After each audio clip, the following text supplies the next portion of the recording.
Kia ora no, koutou katoa, hoki mai, ki tō tātou wānanga. Welcome back, everyone. So these are always my favourite sessions, the penultimate ones, the last ones, the graveyard shift. They're quite often the ones I get appointed to. So, and to be honest, I'm actually surprised that Jennifer and Suzanne invited me back, because I completely screwed up the session I chaired last year, and ended the session half an hour early. We could very well do the same thing again. Last year it was accidental. This year it could be more intentional. Look, welcome back, everyone. It's been a great 2 days, and it's been really rich and stimulating. Just the range of topics and discussions.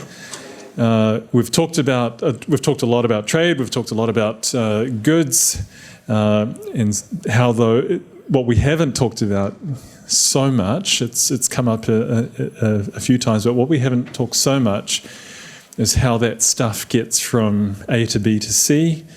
Whether that stuff goes in boxes, or whether it's people to deliver those products or those services, or to do the business.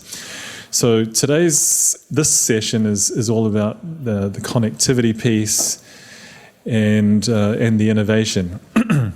And so I hope that you're all thinking critically about what we need to do to shore up, or to shorten up, or to close up, or to protect those links and those connections.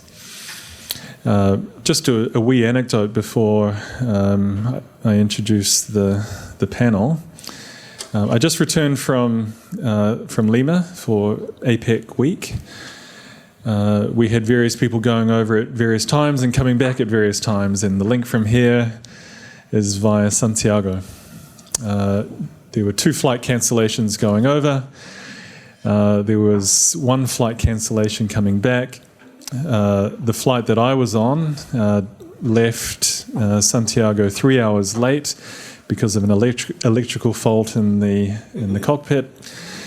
As we're sitting there on the tarmac wondering what's happening, there's all this activity going on around the plane, including how to get the plane back to the gate.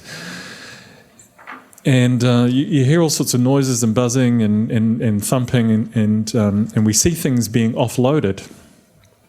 And I'm hoping that it's not luggage, but not having any idea.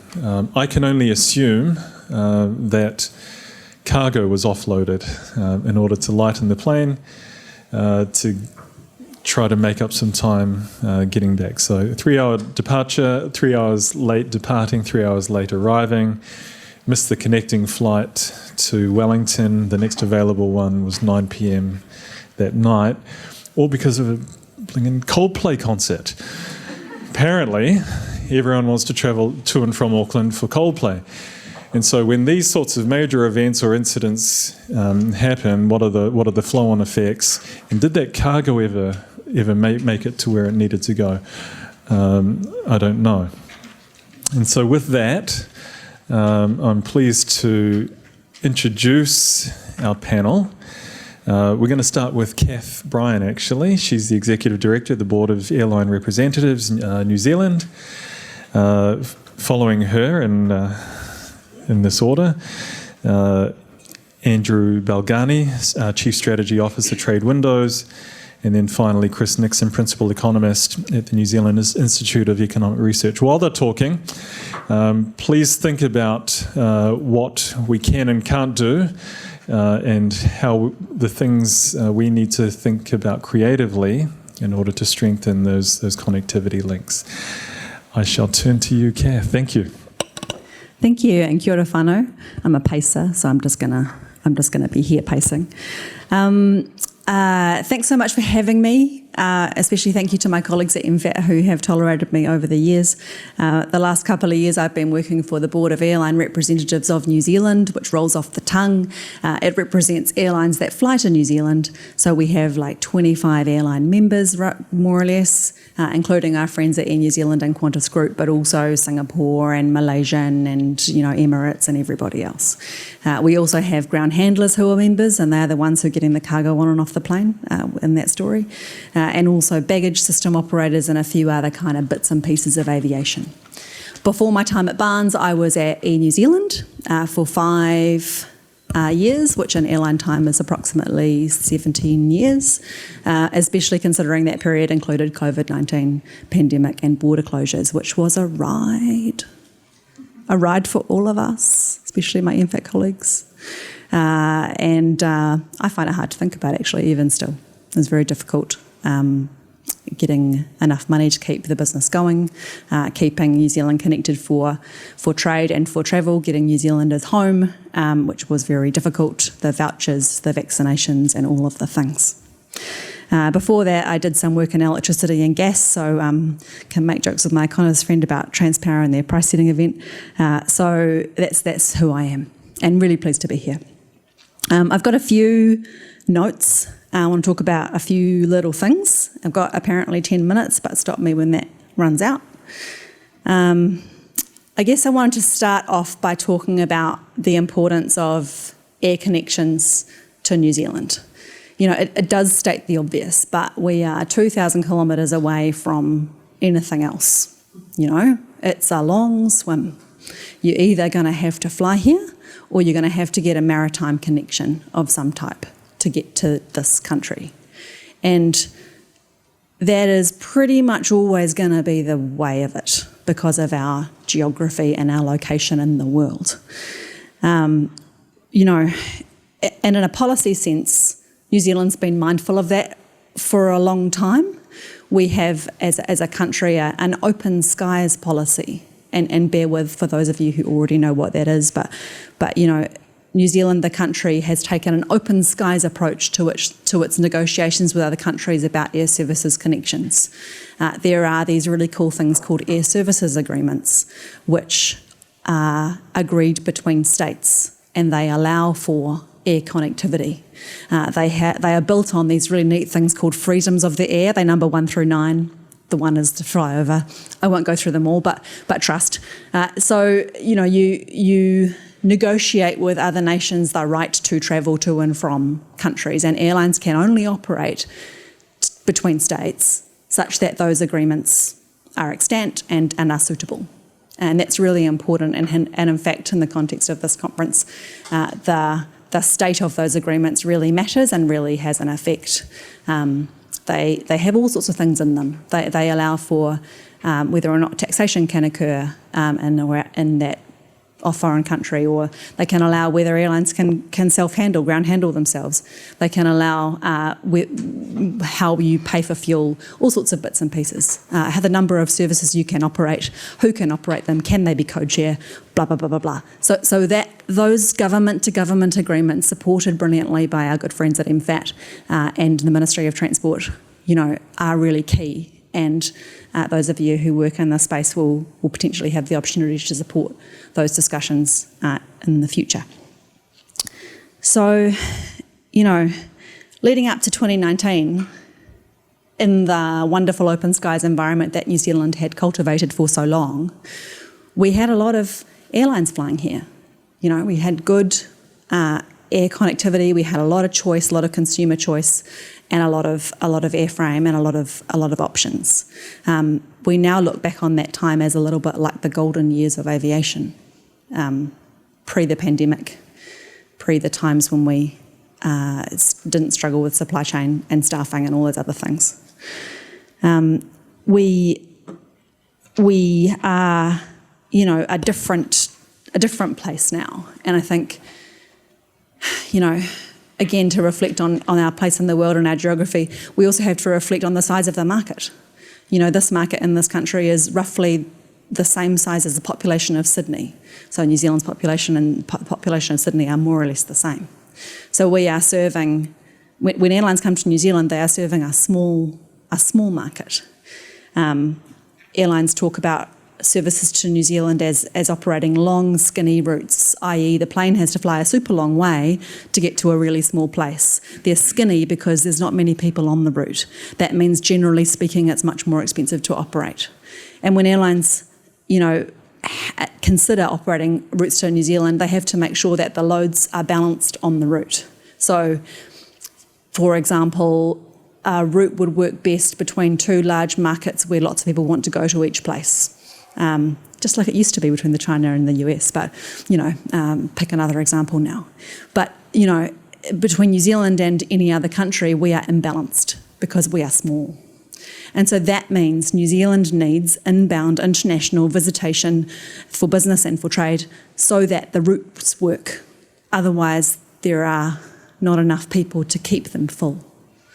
And the same actually applies for cargo, and there was a mention of that in the prior presentation. The cargo loads to New Zealand are unbalanced. We will not require, the weight of cargo in and out to be the same. Pacific Islands are the same. Pacific Islands have huge import cargo loads and hardly any export. So the weight of the plane gets different, and that means the commercials are imbalanced and it doesn't make as much money and it's not as good. So, we've seen a lot of change in air connections post-pandemic. We've seen, so many things have happened. It's hard to know which is the biggest thing to talk about first. But, as I've already mentioned, the geopolitical relationship between China and the US has been impactful. There are now far fewer aircraft flying between China and the US than there were before. There used to be hundreds every week. Now there's probably about 50. That means that there are spare aircraft in the US, and less so in China because they're deployed domestically, but spare aircraft in the US. And so what should those airlines do with those aircraft? Better put them somewhere. Where should we put them? What about New Zealand? So great. And so we saw a huge growth in US airlines flying to New Zealand last summer, and really significant uplift in US connectivity to New Zealand as a consequence of a different problem. And I don't know, but I suspect that a lot of those US carriers also had customers with points balances to burn, and so that deployment of those aircraft to New Zealand was in some way temporary. And I think we're seeing some of that ease away now, and I expected that to happen. I think not everybody did, but I was like, won't last. We've also got, post-pandemic, we've had to both, stop and start the whole entire aviation industry. And, you've heard us talk about that before, probably, but, the substantial nature of that cannot be understated. Airlines have had to essentially lay off entire workforces and hire them again. That also applies to airframe makers like Boeing and Airbus. They've had to stop those factories when all of the airlines of the world cancelled all of the orders. And then as borders opened, all of the airlines of the world put in all of the orders and more. And then they had to scale it up again. The location of some of those factories is challenging in Russia. And so there's also problems with engines. GE and Rolls-Royce engines are problematic in lots of ways, and they're having to really work through some of those problems at the same time, keep on making engines just as fast as they ever did before to meet the needs of the airframe delivery. And the supply chain challenge of that airframe and engine industry is a real problem. It is particularly impacting in New Zealand at the moment, but it is impacting many airlines right across the world, which means that airlines don't have enough fleet that they would like, which means that they have to have some really tough choices about where they put that fleet, where it can be the most commercially valuable. And an imbalanced, small, skinny market, she's not your top choice. And so we have to really work to make sure that we are a great place to fly, and airlines want to choose this country so that we can get those other benefits that come from travel and trade. In the context of this conference, I have reflected on what we've seen around Southeast Asian services and what there is and what there isn't. And no, I cannot tell you if Air India is coming. That rumour, by the way, is as old as the hills. And probably ask me after. But, MFAT will know more anyway. Batik Air, for example, operated to New Zealand just very briefly, and they were supposed to come back this season. Breaking news, they are not. They will deploy that aircraft probably in Australia. We've still got Malaysia, that's great. We don't have Thai, but they are operating to Australia. And I think, when you are thinking about how you deploy an airframe, your very precious airframe with your very precious engines, where are you going to put it? You think about how it becomes full. And so if you put an aircraft into Australia and fly a service, let's say, to Thailand, you can pick up traffic from Australia through your airline partnership relationships from, Air New Zealand or Jetstar or Virgin or whoever it is, and they can deliver your customer to Australia, and then you can pick them up and fill your plane to Thailand. So you don't need to fly to New Zealand to get traffic from New Zealand. You just have to optimise your network feed so that traffic comes to you. So it's interesting to kind of think about how New Zealand traffic will be feeding the global networks and how we might position ourselves to get that direct connectivity, which does give better business outcomes, does give better cargo connection, is valuable. I think when we're thinking about, New Zealand and how we can be, well considered by international airlines, one of the things that we are struggling with here at the moment is the rise of cost on the system. In New Zealand, the aviation system is pretty much paid for by commercial airlines. Commercial airlines pay all of the capex that airports want to build and all of the opex that costs to run the airport. We also pay for all of the air traffic control, including the opex. So if anyone wants to build a new tower, Airways New Zealand, or wants to run, ground power and lighting or whatever it is, all of that cost is met by the commercial airlines. We also pay for, 94% of the Civil Aviation Authority cost is met by levy on commercial airlines. And other states do not wholly require that their customer, international airlines, if you like, to kind of foot the bill. New Zealand has for a long time done that, and it's kind of worked out, more or less. But the trouble that we're facing now is that, like Transpower, we're facing a period where we're sort of facing up to some sort of generational underinvestment. We've got Auckland Airport needing to spend $5.9 billion of aeronautical capital. That's like such a big number. That's like bigger than like anything New Zealand's pretty much building. And the wonderful Commerce Commission settings allow for Auckland Airport to charge 8.73 target return for the first period of that.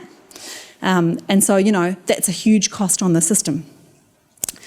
And I'd contrast that with, this is actual breaking news, I literally just got told today that Airways Australia, which has just consulted on a price rise for its air traffic control, which is the same thing, they are cancelling the price rise because they consider that air services to Australia have not recovered to pre-pandemic levels. And so even though they had proposed a 6 or 7% price rise for air traffic control, they are just wholly withdrawing it, which is a policy decision because they want to encourage air services.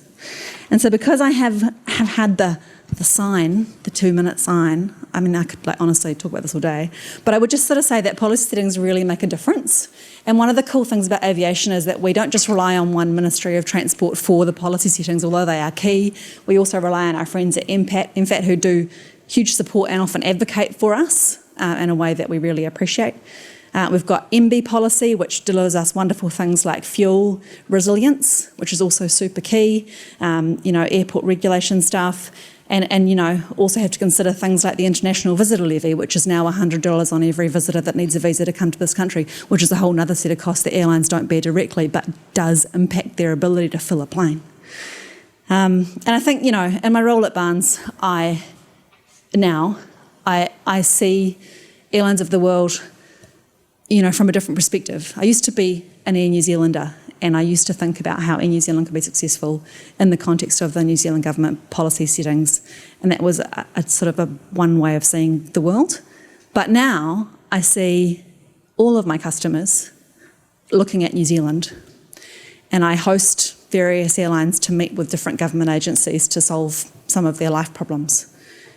And sometimes it's a bit awkward when I have to rock up to my members and say, I'm sorry, but here's another new charge and here's another new cost, and no, we can't help you with this thing. And it's really a different feeling. And I think thinking about how the world sees us is just as important as thinking about how we see the world. Thank you.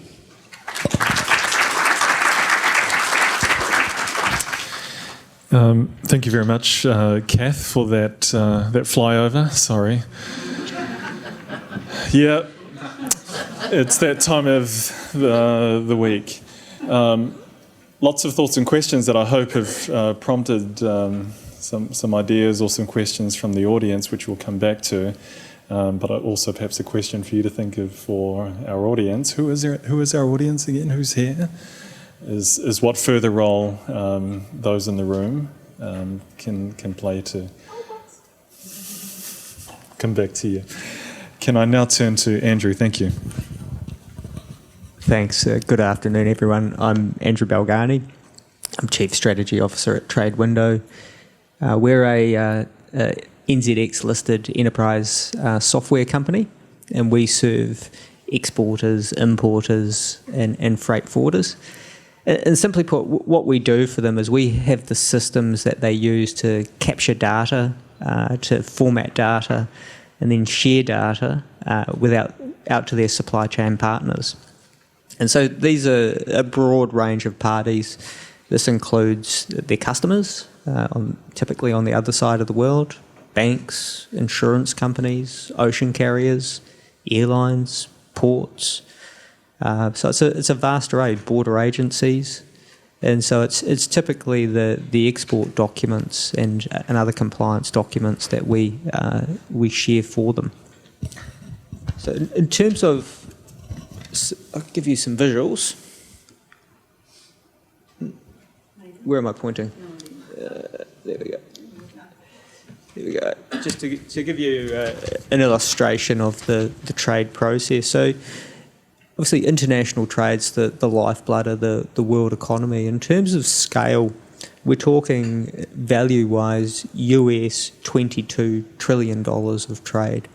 And so that equates to approximately 800 million what's called TEUs, so 20-foot equivalent units, so containers, traversing the globe each year. And that doesn't include air freight. And so it's significant. This whole process is underpinned by three systems. So the one that you see every day when you go past the port is the physical system. So it's the infrastructure that is the ocean carriers, so the ships, the ports, the cranes, the airlines, and that's just the tip of the iceberg. Behind that, you've got the financial system. So this is largely invisible, but you may have heard of it in terms of SWIFT. It's the system that's used to connect a lot of the banks in the Western world. There's other systems that have emerged. There's Chinese systems out there now. And there's been a rise of various fintechs over the last few years that are really starting to streamline the way that payments are made around the world and international transfers are conducted. And then probably the least visible out of it all is the trade information system. But this is critical to both. This is how each of the parties in the supply chain share data with each other. And what we've got is a patchwork of systems, and there's been a huge amount of underinvestment in it if we compare it to both the physical and financial systems. If we think about the physical system, the ports, they're going through port automation projects. If we think about the financial system, as I mentioned, fintechs have been investing millions and millions with venture-backed companies over the past few years. But if we look at trade information systems, it's largely a manual, paper-based process. It's really quite archaic. If it's not paper-based, it's disconnected IT systems, and we refer to these internally as digital islands.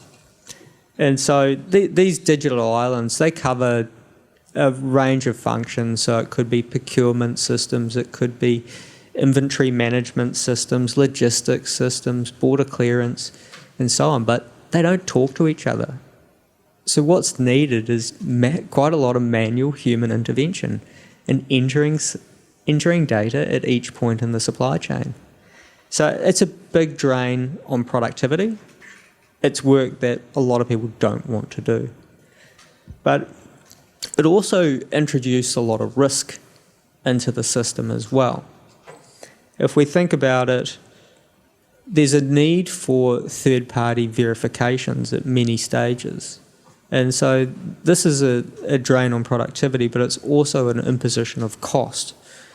And so cost actually makes it prohibitive for some exporters to enter the market, particularly ones in this part of the world where they're already trying to overcome the tyranny of distance and the costs associated with that. So what we're doing is we're helping to overcome these data silos and providing a platform that the initiator of trade, being the exporters, can invite their counterparties or supply chain partners into and access data, and it being a single source of truth. And so data can be reused, and the benefits of that then applied to each of the parties that are using that data set. Let's move on to the next slide.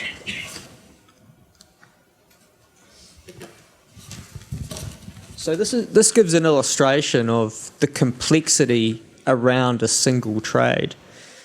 So if we think about in aggregate the trades that I mentioned before, global trade generates an astounding 4 billion pages of documents annually. And so there's 200 billion data field interactions. And so as illustrated here, we've got a single transaction necessitates the involvement of approximately 20 entities, and then depending on the commodity and where it's going, between 10 to 20 documents. That amounts to about 5,000 data points in total. And so what a typical trade document set involves is a commercial invoice, packing slip, shipper's letter of instruction, bill of lading, marine cargo insurance, a certificate of origin, and then sometimes, just depending on the commodity, it'd be a health certificate if it's meat products or a type of food product, or if it's a plant product, phytosanitary of MPI. So there's a vast amount of data that each of these parties needs to sift through to find the data points that are pertinent to doing their role. And so that's why it takes so much human intervention.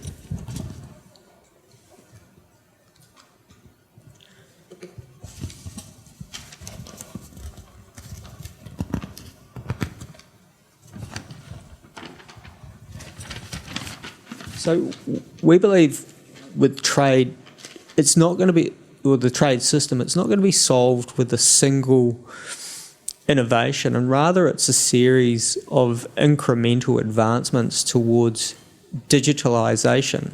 And that term I just want to dwell on for a second, because I'd like to point out there's a key difference between terms that are often used in place of each other. You've got digitalisation and digitisation. So digitisation is the conversion of analogue information into digital form. Let's make it clear that's not what we're trying to achieve. Whereas digitalisation is about developing new processes, and it's applying new technologies and changing the workflows and just reimagining how things are done. And so that's what we're trying to achieve with paperless trade. So in terms of the advancements that have happened so far within the sector, so we've got digital trade platforms, and that's what we do, and we're not the only ones out there in the world, because we see it being a network of networks and interconnected platforms. And so essentially these digital platforms serve as digital trade infrastructure.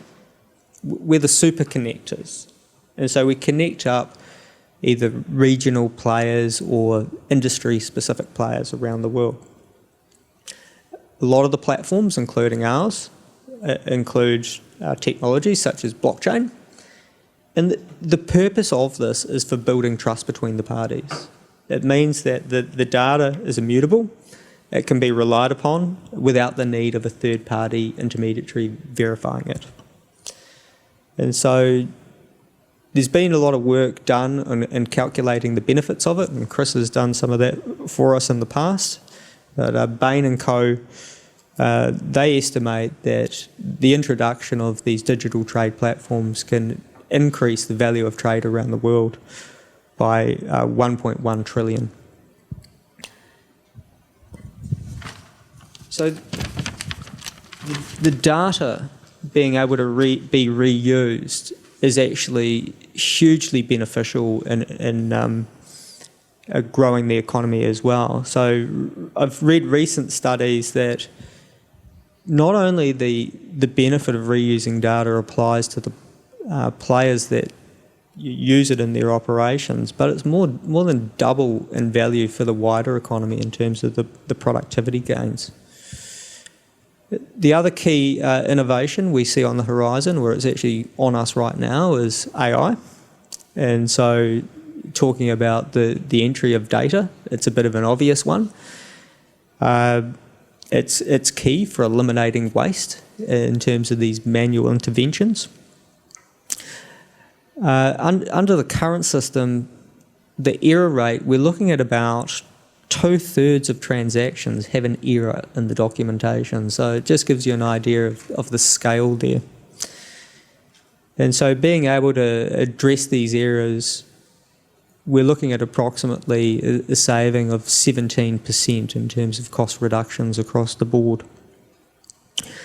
But the benefits of AI can only be realised if the data fed into the AI is accurate.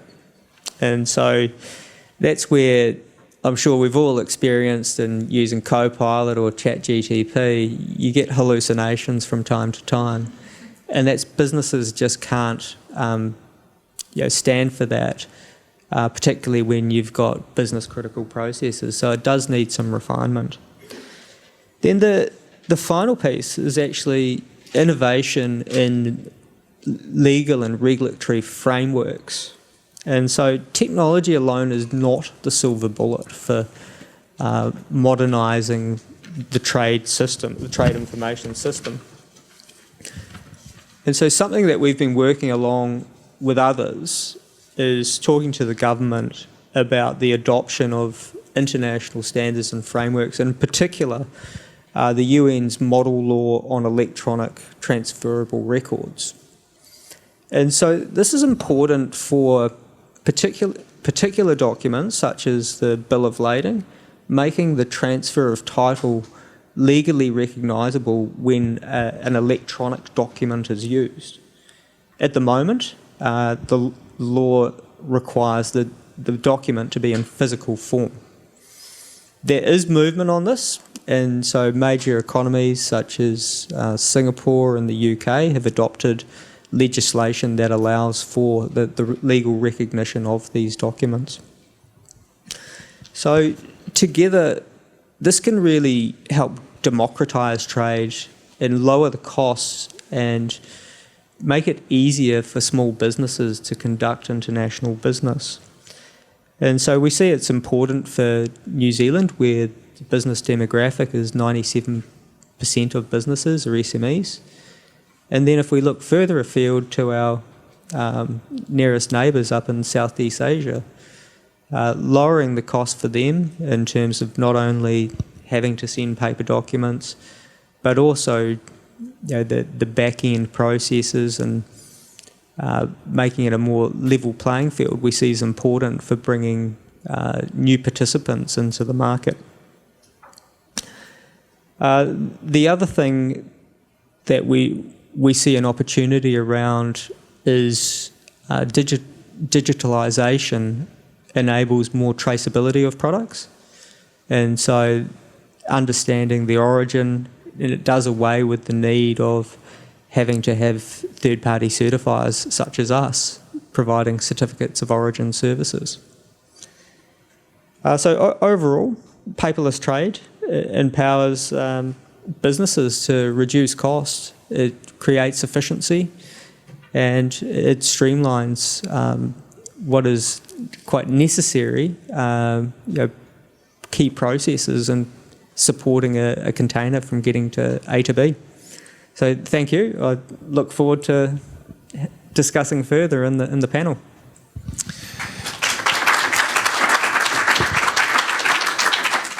Yeah, great. Thanks very much. Andrew, over to you now, Chris. I'll sneak around and hide behind here.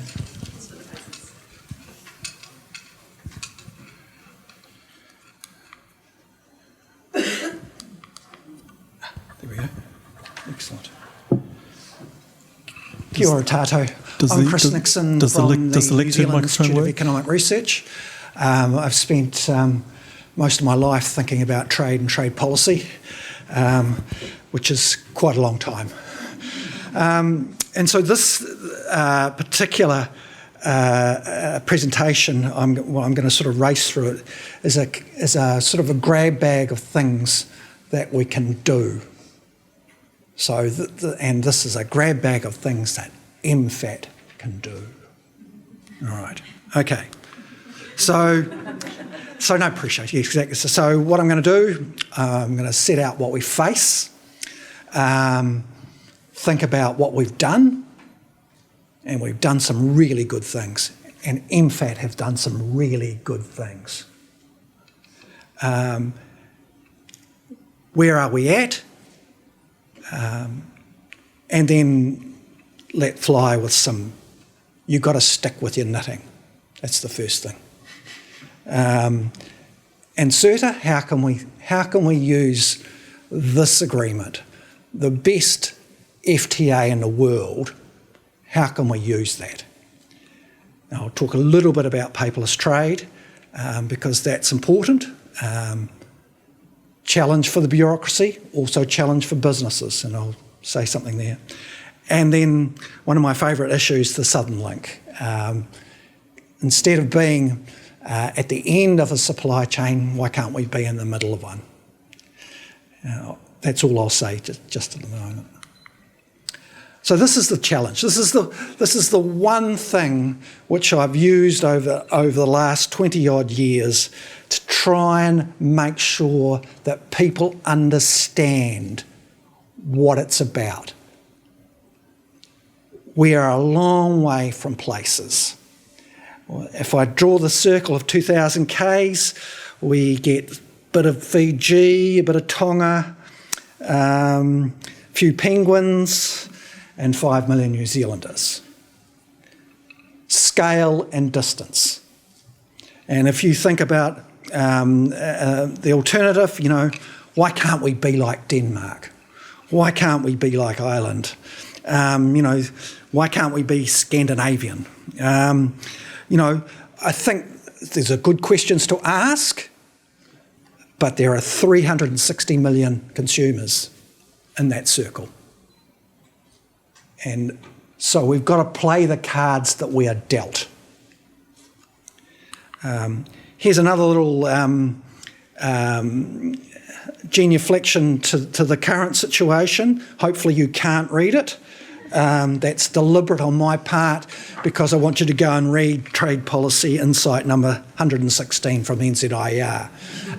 This is put out prior to the US election, and it's basically saying, well, first of all, there's an issue about the status quo. Where actually are we at? And that happens to be smack bang in the middle of this good, bad and ugly diagram.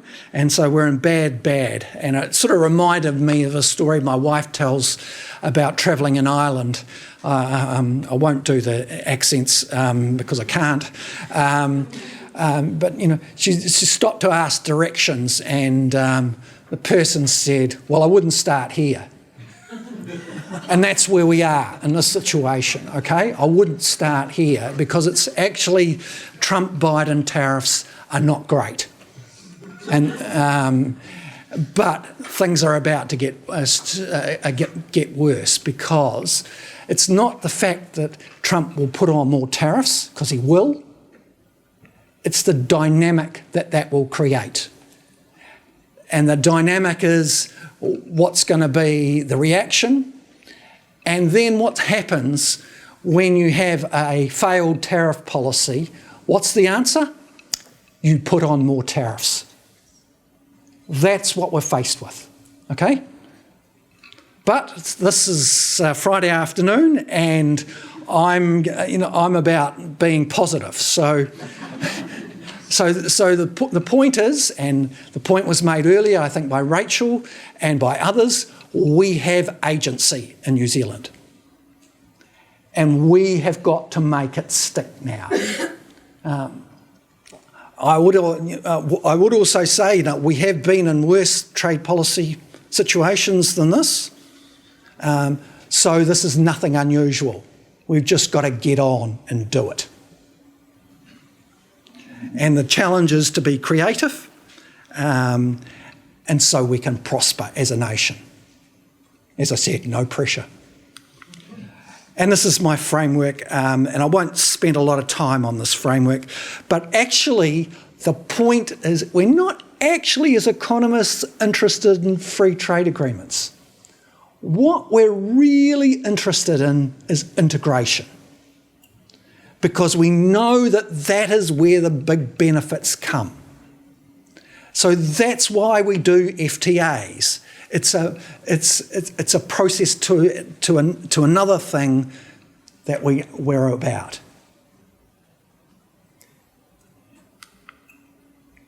So let's think about keep up the good work.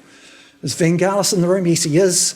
Last time I saw him, he sent me an email. He was on his way from the Middle East to India. You know, keep it up and keep the miles floating. You know, but we've also the issue here is that we've got to be realistic. And if we're thinking about India, you've got to remember where they've come from. Trade policy is a glacially slow business because you're trying to change behaviour. It's really hard. And so if India was in a state of almost autarky in the 1970s, this is where they've come from. And we actually pulled out of India in the 1970s. A little issue around Springbok tours, Glen Eagles agreements and things like that. So, we're starting from behind the ball a bit. And just think about what some of our competition have done. The Europeans went 15 rounds and then said, I'm going home. This is a real challenge. And remember, India pulled out of RCEP. And we are the big dairy monster. That's a real problem. Even though we only have produce 2% of the world's milk, and India produces 9% of the world's milk, it's still a problem. There are other candidates. The Pacific Alliance is one of those. And we've got into this thing called concerted open plurilateralism. Have I got that right? Yes, apparently I've got that right. It's essentially a fishing expedition. And it's one thing we actually need to do, okay? So we've got that alphabet soup of different agreements. We've got things to do with digital trade, trade sustainability, Indigenous people, inclusive trade, and gender trade. We want all of these things because we're a small country. We've got to use all of our people to be able to make a go of this. This is why we need these things. This is why we do them. We want to get the best out of all of our people. And so this is why you're doing these things. So what about ASEAN? ASEAN is on our doorstep. So why don't we think about how we use parts of CER and push it into ASEAN? How we might think about that? CER has been outrageously successful. Now, the point about this, there's also a little bit of a kicker in here, because what it did was unleash creative destruction. That means some businesses went out and some businesses flourished. I would argue that the wine industry, we wouldn't have a wine industry if we didn't have CER. And the reason is the wine industry in 1980 was focused on New Zealand producing sweet wine. And we didn't have sophisticated enough palates to be able to do anything else. And all of a sudden, CER comes in and we get this headlong rush of imports coming in from Australia. So the wine industry had to do something. And so all of the things actually existed before 1980. We knew where the microclimates were. We knew how to fix the diseases. We'd already planted Sauvignon Blanc. I think it was 1968 we did that. So why didn't it take off? It's because they didn't have to. They had focused on this. What CER did was force our wine industry to think of, plus there was some vine pool schemes which the government instituted and things like that, but we'll forget about that. But this is why we have in 1990 we were exporting $90 million worth of wine. Now we do $2 billion. This is why we do these things. So would we have forecast that? Would the reputable NZIER in 1982 forecast any of this? No. We just forecast perhaps marginal gains here and there, and maybe, well, yes, we will go out of business in some areas with it, but we get a bigger market.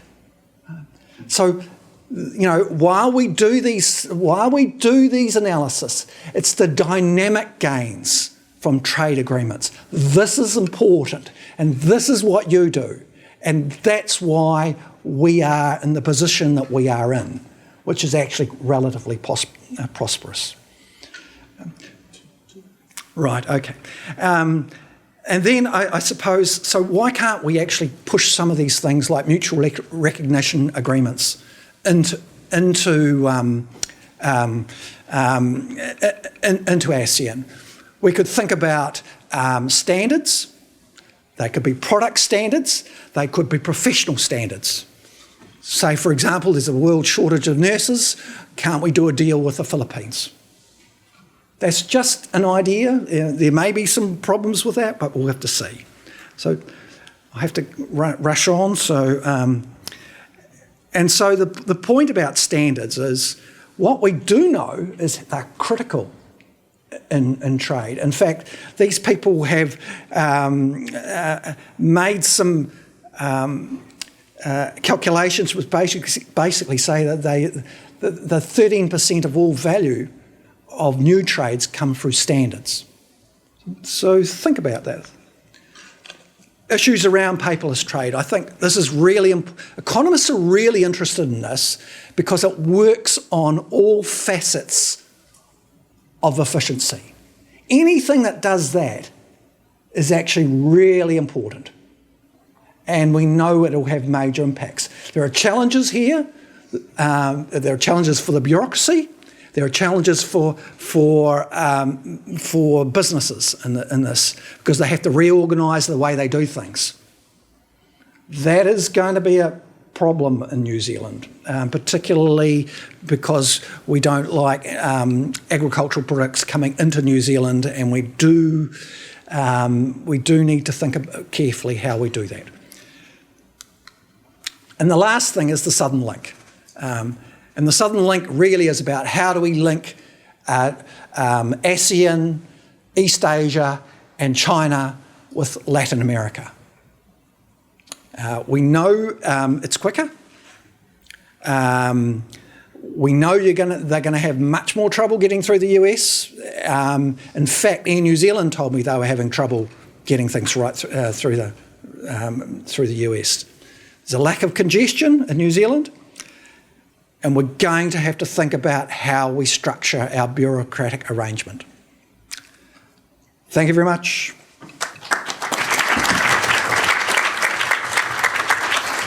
I really regret to have cut Chris short. Perhaps we could give them its own session next year. Questions?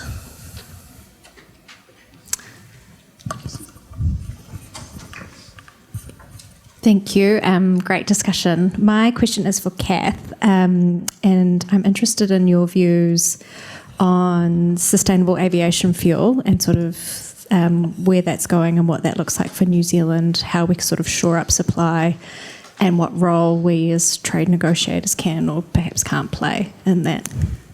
Yes, fascinating chat, and like that's a whole lecture by itself, actually. You know, such an important thing, and New Zealand has to really, to quote my colleague, play the cards it's dealt, you know, on that thing. I think, you know, and I just speak as an aviation person, not representing any particular airline. You know, we are a small country. We have a limitation on feedstock. We are X in the world, in the geography. You know, you're dealing with a situation where SAFs are 5 times as expensive as A1 jet at the moment. We are a long way away from everywhere. We have to fly here using either SAFs or A1 or a mix of both. You know, you are stuck with it to an extent. There's lots of questions in this space around whether or not New Zealand should consider mandating a percentage of SAF's use, like some countries in the world have. On the other hand, we will benefit when other countries mandate a SAF's percentage, and then they will fly out of those ports to here, and we will also capture that without requiring it. You know, my view would be that to have things like mandates imposed on aviation is cool if you have a supply of the thing that you want to incentivise. So if we can find a way to have a supply, that's a different conversation. Without that, it's just a taxation cost burden that has doesn't change behaviour or outcome. You know, and I think we need to think carefully about our relationships in this part of the world when we have this conversation about Australia. What are they doing? How might we participate? And that's kind of where my driver goes there. We need to think too about our friends in the Pacific and how we don't make sure don't leave them behind, because they will not be able to generate SAFs, but we need to make sure that they benefit from their production. So what's our role as relationship negotiator in that conversation? And how might we benefit both New Zealanders and our region? It's such a tough one. And as I say, it's a whole lecture. There's heaps, I could say. Anyone else?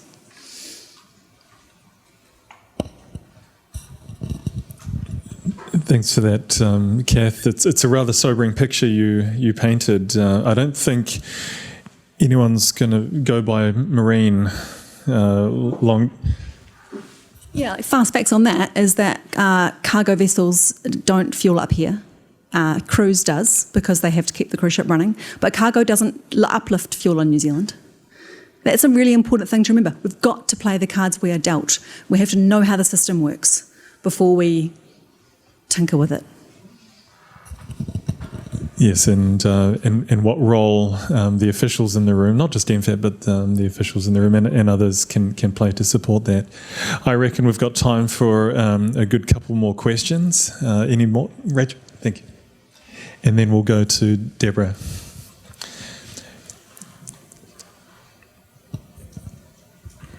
This is a question for Chris. So you talked about the NZIER not forecasting the rapid growth of the wine sector. We know also from Brian Easton's great research around how we didn't anticipate the impact of the oil shock, the invention of polyester, and what that did to our wool trade and what that did to our trade to the UK in general. A good thing and a bad thing. I'd just be really interested. I know you're a creative thinker. What else do you think is out there that we're not looking at from a good positive perspective or a negative perspective? And in this environment where we're swimming in a lake of black swans, what do you think we can do?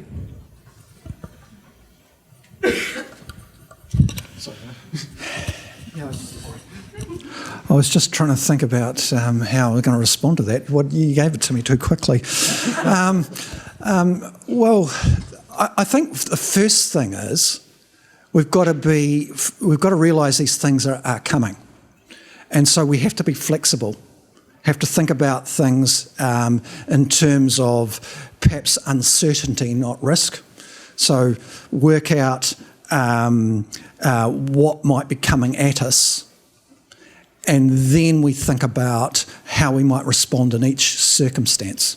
So it's a sort of a scenarios type planning, but then try and position ourselves that we can change if we need to. We talked a lot about commodities, and I would say to you that one of the benefits of commodities is they're a risk mitigation device. And if you had a scenario where we had huge investments in consumers and retailing around the world, what would have happened during COVID? I think one of the reasons why Fonterra are going the way they're going is because they want to mitigate against the risks and focus on that long term. Now, there are people who are saying, well, we should be moving up the value chain. There doesn't tend to be a lot of $20 notes sitting on the floor ready for businesses to pick up. So I'm interested in why they've gone down the tracks that they've gone, rather than saying, well, it's clearly not what they're doing in Ireland, or clearly not what they're doing in Denmark. Well, it's a little bit, we're in a different situation from them. And we've just got to realise that. So flexibility would be the first thing that I would be thinking about. I think we've got to form on a trade policy sense, it's about coalitions of the willing. Who wants to play? And so from a policy perspective, that's good. But we've got challenges, and the challenges are if we're going to benefit from something like paperless trade, firstly, you've got to remember that the big shippers are now got together.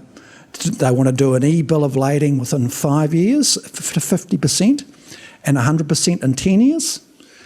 We don't want these things done to us. We want to be able to respond in a way and connect with them so that it benefits us. So, and the same in the airline industry, because we're moving in these directions. Does anybody know who's in charge of paperless trade in New Zealand from a government perspective? Is there one? Is there someone who's got a who? This is an issue. So that's the first question that the UN asks, because they've got a whole list of things about what you should be doing. First question: who's in charge? Do politicians know anything about paperless trade? Don't think they do. Anyway. Might come back to Andrew to contribute to that on that one, but we'll go to Deborah. I was just going to make two quick observations. The first was on the $100 arrival fee. Like, wow, plus the air ticket, plus the visa, plus the taxes. Very days. Plus Yes. the money on my hotel. You the are tax. telling me, and then conservation fee at place. Yeah. It's outrageous. And if it was every me and single my one- family Yeah. times 5, like, holy cow. Thank you. Yes. Yes. It was a shocker. I have so many things. And, my submission is available on my website. Feel free to quote me later. I'm speaking to NZB at 4:05 p.m, actually, not a joke. The international visitor levy going from $35 to $100 is really unfortunate. And I use, that's the public language I could use. And the problem I have with that mostly is that it is not for a reason. There is not a list of stuff we need to pay for that has been accounted for, that we are trying to target a recovery of the blah, blah, blah. Like, no. And I have asked officials for such, plans. They cannot provide me with any information. It is being noted And, customers are reflecting on that just at the moment. It's just starting to have an effect. It's only from October, so it's only just starting. But, Auckland Airport will receive more or less 1% growth this season. They had forecast a growth plan to pay for that $5.9 billion of CapEx. So they won't get it. So then what? Fewer customers? Pay more prices equals reducing demand. It's not cool. So we are laying on cost of visitation in a way that we just shouldn't be. But I would say that. I'm with you on that one, frankly. But actually, my point was really not that. I was just going to observe that as a visitor, wow, that's an eyeball roll. But the thing I was going to say was about negotiating on standards. Standards matter, and obviously we should talk about them. But I would just be cautious about negotiating on standards in ASEAN in particular, because unless you want job security, you're going to be doing that forever. And if we're looking at, memorandums of understanding, the MOUs, I think ASEAN, we're now up to 9 MOUs, especially for people movement, recognizing engineers, nurses, et cetera. And as far as I can tell, not a single person, not one person in one industry in one ASEAN country has ever used an MOU to move.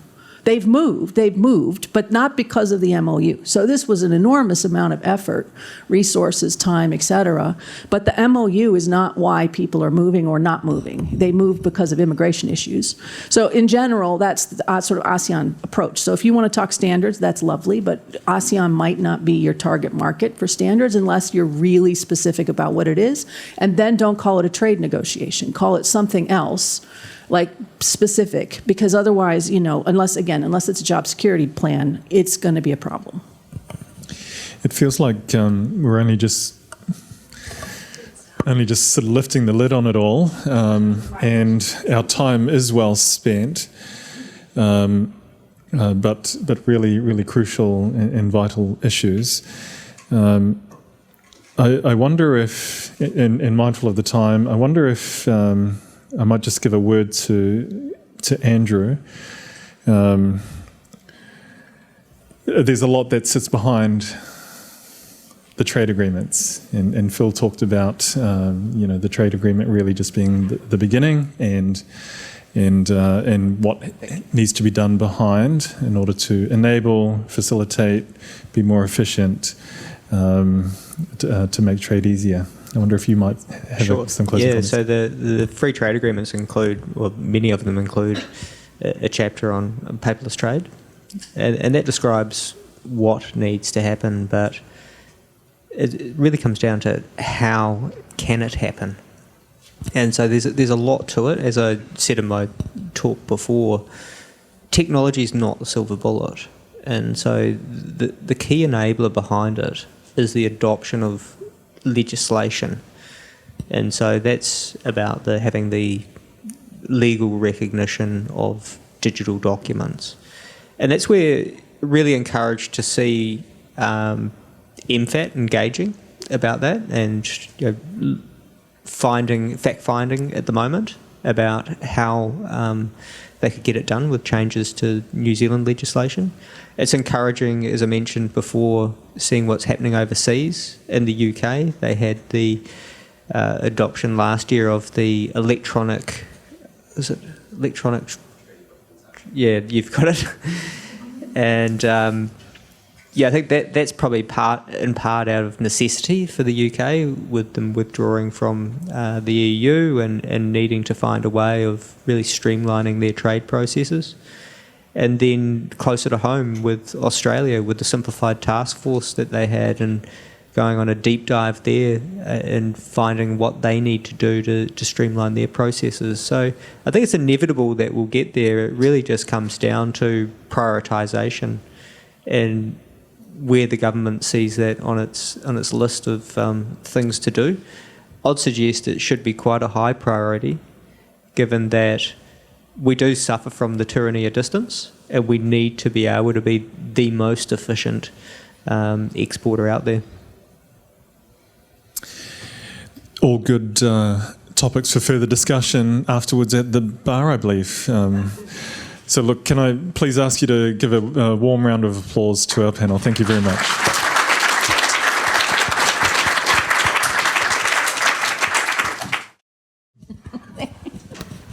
Kia ora everyone. Thank you for staying. It's really great.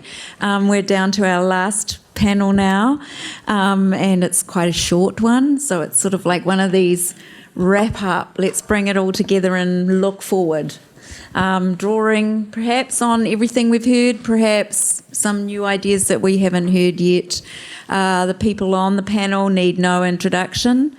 So we have Shiro, Deborah and Vangelis, and you can read their bios, they're amazing. So we're very lucky to have worked them this hard over the last 2 days, particularly Shiro and Deborah. So almost every second panel they're there, you know.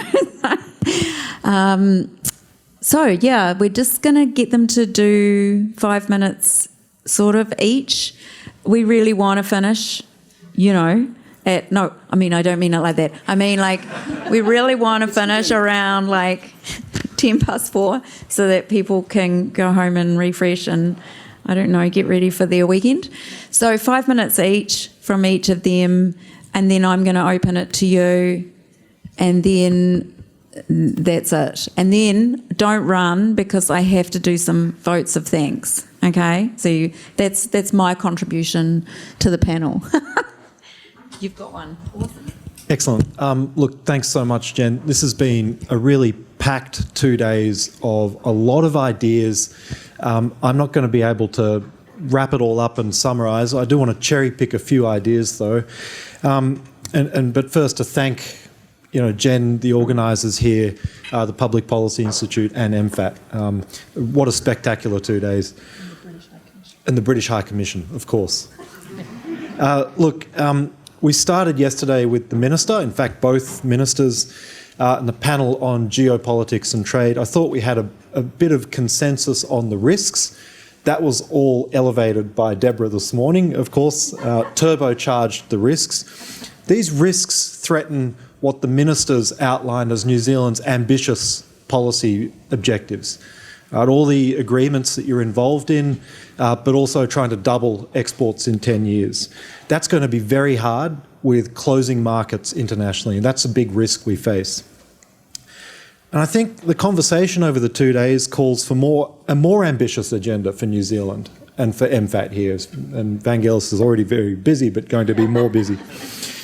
And that's for New Zealand, I'll come back to this, to take a more active leadership role. And I think the Minister did New Zealand a disservice at the very end yesterday when he talked about, you know, we can't fix the world's problems. Well, they're going to be New Zealand's problems pretty soon. So we need to save the furniture of the multilateral trading system. Now, you know, coming back to Chris Nixon's maps, you know, New Zealand doesn't have the advantage of proximity or scale. But this is where things like digital trade become even more important. Trading at close to no cost, instantaneously with the rest of the world. You know, that's a new source of productivity growth. And data is non-rival in nature. Everyone can use the same data at the same time. And it was great to see that overlap with the Maori business panel too. And I'm not going to try to wade into that. That was just fascinating for me, and I learnt so much. But the barriers to digital trade and the digital economy are going to be even more costly because of that fact, because it's so cheap and costless to trade internationally. And of course, the gender in trade issues that cut across everything, the connectivity we just heard about and paperless trade, these are all areas that I think were interesting and important in their own right.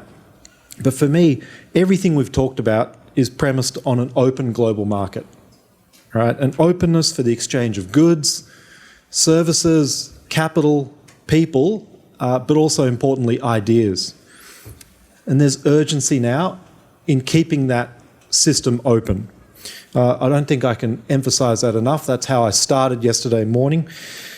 And this is where I think the focus on Southeast Asia has been the right focus.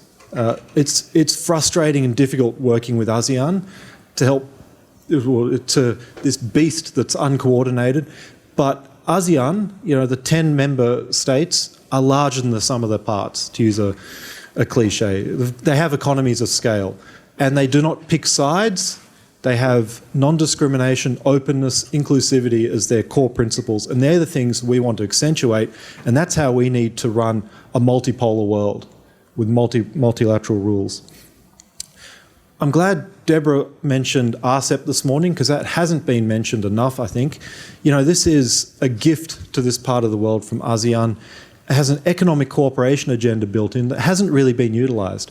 A ministerial process, joint commission, and a yet-to-be-activated leaders process. That's a platform, I think, that should be utilised for protecting the system, right? For mobilising political will and connecting that to other platforms in the European Union and elsewhere that will stand up for, and I think push back against the scary things we heard about that are just around the corner in January. So I think that's where, as many people have said, New Zealand has agency. I'd go a little bit further to say we need a leadership role from New Zealand. This is not business as usual and more agreements, but to act strategically, and you'll find friends in Australia and Southeast Asia and Northeast Asia as well. This is the growth centre of the world. So I think it's a bit of a call to arms following from Deborah's scary intervention this morning, but that's the reality we face. Thanks. Great. I'm not going to scare the rest of the people, but I'm going to say just a few sort of things to think as you go about your day job. I mean, the first one, which always gets neglected, government doesn't trade. Businesses do, and consumers buy stuff, right? So you have to remember, at the end of the day, it's not about what government wants or what government needs. It's about government thinking about what do businesses want, what do consumers need, and working backwards. And sometimes I think it's too easy for government to do what government thinks it wants and say, we should do X. And then you realize, well, wait a second, we can't do X because that's not possible because the ships don't pick up fuel here or whatever it has to be, right? So remembering that always, I think, is super important, especially at a time of uncertainty where businesses and consumers are going to be making different choices. And so what seemed like a good policy option earlier may not be, or the reverse. So just remember always, governments don't trade, right? So that's important. I was thinking, I didn't do a nice job of summarizing like Shiro did, so thank goodness he did. I was thinking about like what did I find sort of particularly striking about the conversation, and one is the Maori panel, which is super interesting because it's obviously not something I do every day. But what I really like was the focus on a sort of different orientation, especially around community and empowerment and development, but phrased differently than you hear in other settings. I think that's interesting as a way of approaching interactions, businesses, community development, et cetera, that I think is going to stand New Zealand in good stead, because you have to do that domestically and you're sort of naturally inclined to do it. And so, lean into things you're good at. This is one that I think is great. But I will say the challenge with building community, there are many challenges, but one challenge is it takes time. Right, because if you have to have that personal interaction, that personal connection, that takes time. We don't have that kind of time. So I think it's a balance between leaning into that community development and recognizing that you cannot get a perfect deal. This is not the time. We have got to accept some flawed, whatever, partners, ideas, objectives, because we can't get all the way to perfection. We're not on a 500-year plan of activity here. So thinking about what is it we need, what is the minimum amount that we need, and then thinking creatively about how to get there, I think is useful. And in order to do that, you have to bring along your domestic populations. So, this is really always a struggle, not just for MFAT, but for any government official on trade in particular. You have to be thinking about what is it you want to accomplish, but you can't forget that your domestic audience has to back that. And one of the big challenges that we find in trade in general is that we've lost our domestic audiences in most of the planet in favor of open trade and markets and connectivity. So we have got to all double down on what can we do to encourage people why trade matters in every hour of their day. Now, that should be mind-blowingly obvious in a place like New Zealand. You don't make the stuff that you're wearing, using, maybe eating, but wearing, using, listening to, whatever. A lot of it is not made here. It's coming from someplace else. But you constantly have to remind people of that connection between you and trade. And unless you can do that, you will leave the population behind, and then you get backlash to trade. So you don't want that to happen, especially in an exposed location like here. So bringing along the domestic audience, super important. Then I put my trade hat on and, leverage the opportunities that you have. I mentioned some of them this morning, especially CPTPP, RCEP, APEC. I'm not always a huge fan of APEC, but I do think in a time of uncertainty and chaos, like ideas, let's build a community, new ideas, fantastic. And I was thinking about what is a new, I'm standards, new things that you could do that you haven't done before. And I was thinking about it in the connection of the Maori panel. And I was thinking, maybe there's an opportunity for New Zealand to think about a different development model where you don't call it development and you don't call it indigenous, because these are challenging titles that I think block off certain activities. But what if you said, could we create some kind of trade in the community or some new way to think about pushing a development agenda overall through trade as a way to build that community? Because right now, we've also got, among other things, not only we lost our domestic audiences in many markets, but we've got a big and growing gap between what's traditionally called North and South, where we have that development dimension, and the development agenda is also a bit ossified and not delivering results like you would want. And so to me, there's a bit of an opportunity here to bring along different players doing different kinds of things. Now, what that looks like, I don't know, but I just feel like maybe New Zealand could help shape what that agenda is, especially given the background that you have. You could get somewhere with this. And then my last few points, trade, I'm obviously a huge fan of trade deals, but I don't like to do trade deals for the purpose of doing trade deals, because that's not why you do it. You ultimately are doing this, why? To get trade and economic growth. You want jobs for people. You want people to live better lives. That's why you do trade. And so remembering that a trade agreement is not necessarily the be-all and end-all. It's just a mechanism to get what you want, I think is super important. And so the outcome is not the deal. The outcome is, what do we do with the deal? And the only way we get that outcome is we have to implement it. Right? We have to have an objective at the outset. We get the agreement. We make sure that it gets implemented. And increasingly, we forget, because what happens is whoever negotiates the deal hands it off to somebody else. It gets shoved in a drawer on a desk, and it never comes back out again. So we miss this opportunity to actually deliver on the work that was done to get us to the outcome. And RCEP is a classic example. It's sitting in everyone's drawer. What a waste. 5 years. 5 years. I mean, I don't know, but I went to 17 rounds of RCEP. I mean, it was a bitch. You don't want to do that and have it sit in a drawer. So, implementation is crucial, and the only way you're going to implement it is, A, you got to, of course, hold governments accountable, but B, you have to explain what is in this deal for businesses. Otherwise, they're never going to know. They're not going to know what to do with it, and it has to be done in a way that resonates with businesses. And so, that don't dismiss the implementation part, because again, you guys have done a great job so far in developing a whole lot of frameworks and agreements.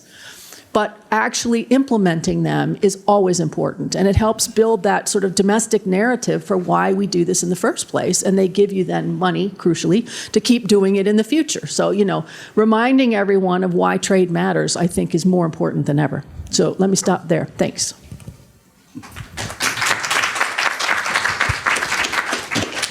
I'm very glad that Shiro and Deborah spoke before me. I wanted to kind of try to sum up the last 2 days, but kind of to leave you with some thoughts also about how we're trying to respond to some of the turbulence that's out there. So it's definitely not a counsel of despair, because I do think there's lots of opportunity out there, and this is a hell of an interesting area to work in, I assure you. But let me start with kind of the overall theme, because I've got sort of 5 observations to make, but the overall theme, I think, is a sense that the jungle is definitely growing back, and that this is going to be really a very difficult world that we're now in. I would argue it's already been very difficult. Some of you may have heard me use the phrase, the end of the golden weather. I'm now using the phrase, the jungle is growing back, because I do think that things are about to get harder for all the good reasons that people have talked about. So look, I had in my mind the sort of 4 things that I heard, sort of the geopolitics, some new challenges that we've got to think about, and then there's some continuing challenges which go to the heart of the social license piece, which we really must not take for granted here. Then some effects on the region, that's the fourth area. And then the fifth is kind of how do we respond to this? What does it mean for our trade diplomacy? What does it mean for our strategy? Because we do have one. I'm looking at the people from my group, hoping that they remember what that strategy is. And then, just want to kind of round it out. But let me start with the geopolitics piece. There's wars going on. The rules of trade are being undermined.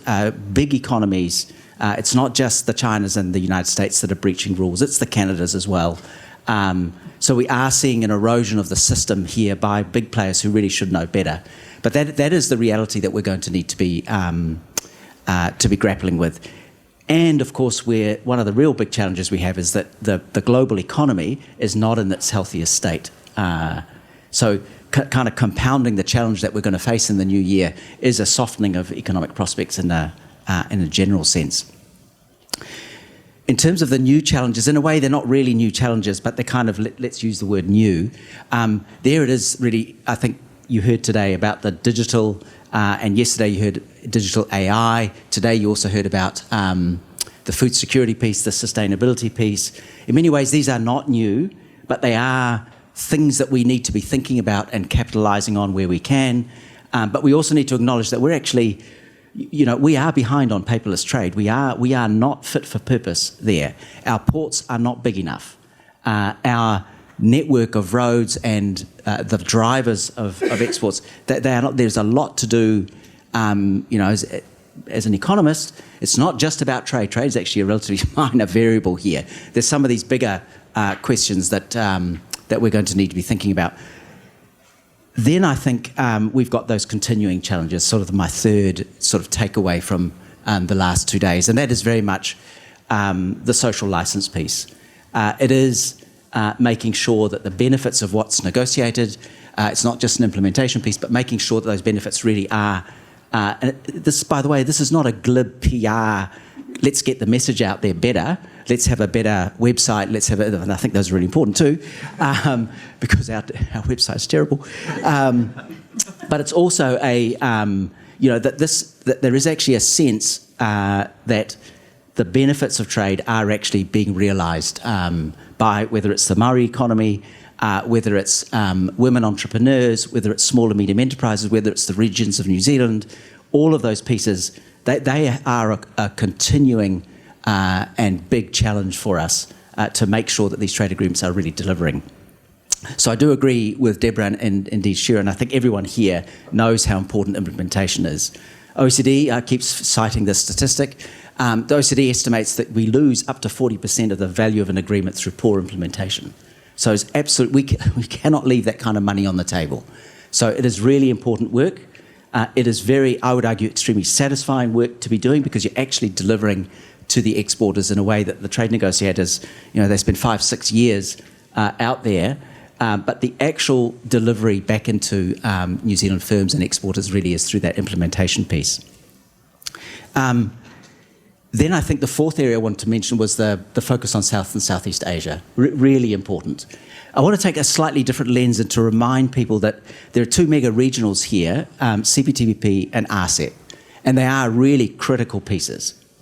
But we need to remember who's in them, but also who's not in them. No United States, no European Union. So the regional piece, and it's really good to have UK colleagues here because, of course, they are now in the mega regionals with us, and I think that is a very important signal preventing this idea of regionalisation or regional blocks emerging, which I think is something we really do need to worry about. So there's that piece. Now, underneath it, and thank you, Chris, the ASEAN piece and how we, Australia and New Zealand need to be thinking about that, about leveraging the single economic market. I'm less cynical than you, Deborah, about the prospects for that. Not because I think that it'll be straightforward to negotiate with ASEAN mutual recognition agreements or anything like that, but I think there is a way to do it with sort of what I like to call a variable geometry, where you'd start with, say, Singapore, and then you'd build it out and you'd pick out a couple of things, maybe with Malaysia. I agree with you on the MOU piece. I think that is not going to be the solution, but I wonder if there isn't a structural piece there. But either way, it is something we're going to have to think about. no matter what we think, the ASEAN regional economic community is rapidly evolving, by the standards of ASEAN, rapidly, but you wouldn't bet against it. And if you're looking out 10, 15, 20 years, you would not want Australia and New Zealand, the single economic market, to be tucked away back here and this booming economic integration exercise advancing without any effort on our part to align ourselves and find a way to engage with it. Turning to the last bit, I hope you also have a sense that we do have a plan here to deal with some of this turbulence out there. And it is in 5 parts that we're trying to do. I don't know if my slide's still available, the one that I forgot to use this morning, but is it by any chance? So the first thing that we're going to do is, as you all know, we're going to continue to negotiate agreements. So the government's very clear, they want us to do India. But in my nice little slide that many of the staff have already seen, it's a reminder that we've got nearly 75% of our exports are covered by these international treaties that we call trade agreements. The big missing gap is the United States, and of course India is a major missing piece. Don't worry if you haven't got it. So there's a sort of a negotiating agenda out there. There's an expansion and enforcement piece as well, and the implementation piece. So expansion of CPTPP, I know where you're coming from. I don't know whether we're going to get quite there next week, but I do think that expansion piece is a really important part of our future. And we do need, I absolutely agree, Indonesia, Philippines, Thailand, they need to be engaged here, and of course Korea as well. So there's a little graph with thanks to Economics Division Megan. So it's designed to sort of show you how we're trying to build resilience and opportunity for us. You need to remember that the United Arab Emirates Agreement and the GCC Agreement were accelerated because we were worried about what was happening down the track, and that is an addition to that. It's not a huge addition, it's 2 to 3%, depending on the day you calculate it, depending on currency movements. But again, it is designed to kind of give us that extra opportunity. So it's the negotiate, expand, enforce, implement. It's resolve. It's resolve the non-tariff barriers. It's working on the real things that business worries about day to day. Not the academically interesting trade agreement that's going to take 5 or 6 years to come and then another 2 years to be ratified and entered in force, but the thing that business worries about today.